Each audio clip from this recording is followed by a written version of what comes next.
Como está a sua visão nesse momento? Visão é a percepção do mundo exterior pelos órgãos da vista. E ainda ato ou efeito de ver. E ainda sentido da vista. Como está a sua visão nesse momento? Eu, por exemplo, nesse momento estou usando óculos. Eu uso óculos para perto, né?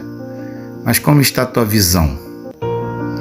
O salmista no Salmo 121, no versículo 1, ele vai dizer: elevo os meus olhos para os montes, de onde me virá o socorro? E é uma pergunta. Observa só esse texto. Aí ele continua: o meu socorro vem do meu Senhor, que fez o céu e a terra. Ele eleva os olhos dele para os montes, mas ele diz, de onde me virá o socorro? Não vem dos montes, não vem da paz que a natureza traz, mas o socorro dele vem de um Deus que está acima dos montes e podia socorrê-lo em todos os momentos da sua vida. O salmista Davi tinha essa fé e ele deixa claro isso no Salmo 121, no versículo 1, como nós lemos aqui. Texto de Paulo, 1 Coríntios 2, 9 e 10, vai dizer assim: nem olhos viram, nem ouvidos ouviram aquilo que Deus tem preparado para os que o amam. Mas a nós que temos o Espírito de Deus, pelo Espírito de Deus, nos são reveladas todas as coisas, ainda as profundezas de Deus. Veja que ele vai dizer que nem olho viu, nem ouvido ouviu, né? O olho não conseguiu, o olho humano não conseguiu perceber as maravilhas e as grandezas de Deus, mas nós que temos o Espírito de Deus, quando nós nos entregamos a Deus, conseguimos enxergar as maravilhas de Deus.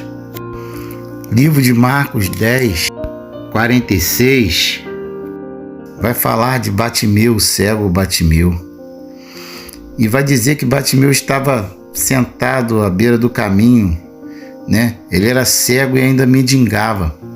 Se a gente for lá o texto, vamos ver que as famílias que tinham condição pagavam guia para tomar conta desse homem, dessa mulher que fosse cego. E no caso de Batimeu, a família dele não tinha condição. Mas ele ouviu que Jesus ia passar por ali, na entrada de Jericó, na cidade de Jericó. E ele começou a gritar: Jesus, filho de Davi, tenha compaixão de mim. Jesus, filho de Davi, tenha compaixão de mim. A ponto das pessoas mandarem ele se calar e dizer que o mestre não ia ouvir, e até mesmo os discípulos.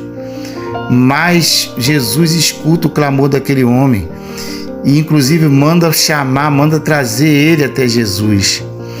E quando ele chega até Jesus, ele diz, o Senhor pergunta para ele: o que queres que eu te faça? E ele responde: que eu veja. Veja, e Jesus cura aquele homem de cegueira, coisa que o homem comum não pode fazer. Deus pode fazer o impossível na nossa vida. Continue clamando, continue buscando, a despeito da multidão, a despeito de qualquer coisa. Continue clamando e buscando ao Senhor Jesus, porque Ele pode fazer o impossível em nossas vidas. Livro de João 9,39, está escrito assim: eu vim a este mundo para juízo, a fim de que os que não veem vejam, e os que veem sejam cegos. Jesus havia curado um cego, mas a cura não aconteceu no momento, como Batimeu. Ele mandou que o cego, ele cuspiu no chão, né, fez um lodo com a sua saliva ali, untou os olhos do cego com argila, com a terra ali, e mandou que o cego fosse lavar 7 vezes num tanque chamado Siloé. E o cego vai lá e se lava, né, faz o que Jesus mandou, e ele é curado. E quando ele está voltando ali, as pessoas começam a perguntar, questionar como aquilo tinha acontecido. E o cego começa a explicar, porque até então ele tinha sido curado, mas não havia visto Jesus. E os homens começam a questionar como ele foi curado, porque era sábado e a sociedade era muito conservadora, não se podia fazer nada no sábado, eles tinham esse costume. E então aquele cego explica isso, aquele homem agora que está com sua visão restaurada, explica quem foi. E ele vindo, ele encontra Jesus.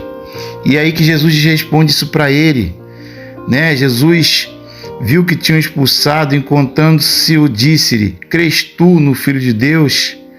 E o cego até aquele momento não sabia quem tinha curado ele. E no versículo 36 do capítulo 9, vai dizer assim: ele respondeu e disse: quem é ele, Senhor, para que nele creia?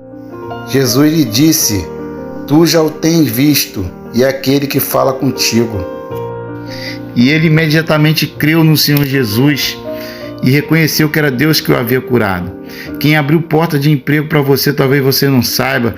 Quem te guardou até o dia de hoje, talvez você não saiba.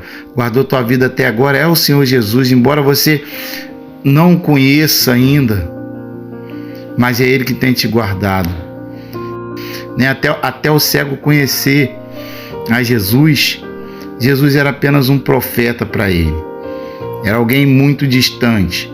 Mas depois que ele conheceu e soube quem fez o milagre na vida dele e deu atenção para Jesus, ele pôde conhecer o Deus verdadeiro, conhecer Jesus, o Filho de Deus, como verdadeiramente ele é.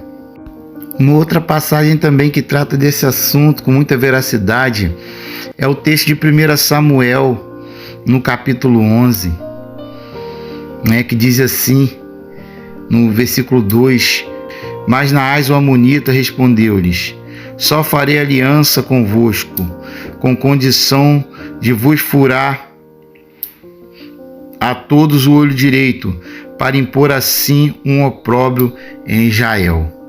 Veja aqui nessa passagem, Naás, o rei Naás, rei dos amonitas, os amonitas e os moabitas eram inimigos ferrenhos de Israel. Ele sitia Jabes, a cidade de Jabes, e ele exige que o povo demonstre fidelidade ou rendição a ele, a cada um que arranque o seu olho direito. Imagina furar-se o teu olho direito, em algumas traduções arrancar mesmo. Imagina você ser escravizado na tua cidade, no teu país, e ainda ter que arrancar um órgão do teu corpo como demonstração de opróbrio, né? de perda, se humilhar ao máximo, sabe? Há uma pessoa, um rei por conta disso, né? Mas Deus usa o rei Saul ali, né? Com intrepidez, o Espírito de Deus toma posse de Saul, né? E o interessante é que Saul pega ali um animal, né? uns gados, e mata e despedaça, né? E manda entregar um pedaço a cada vila daquela cidade, a cada representante, e diz que vai acontecer assim mesmo com os animais deles, com as crias deles, se eles se renderem, se eles cedessem essa peleja imposta pelo rei amonita, se entregando dessa forma. E ali eles tomam ânimo, olha só, tomam ânimo, enquanto foi pedido: vocês vão ter que entregar a visão de vocês para mim, eu vou tirar a visão de vocês. O inimigo estava querendo arrancar a visão no mundo espiritual, eu posso colocar assim, daquele povo. Eles estavam querendo ferir aquele povo. E aí o que acontece? Quando fala que vai tocar nos bens, vai tocar nas coisas, vem um ânimo. Mas estavam dispostos já a se render, a entregar a tua visão, perderem a tua visão, sabe, por causa de uma ameaça. Você não pode se render, você não pode se render às provas, se render às lutas. Você precisa ficar firme diante do seu Deus.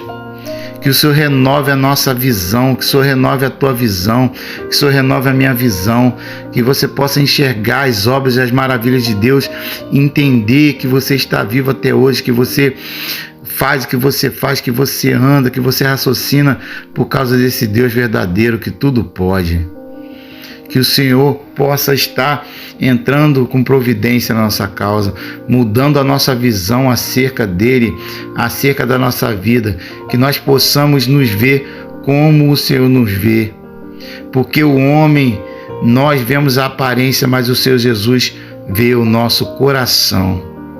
Em nome de Jesus, receba essa palavra, fique com Deus. Curta, compartilhe, deixe seu like, ajude esse canal a crescer e ser um portador de boas novas do Evangelho para a glória de Deus.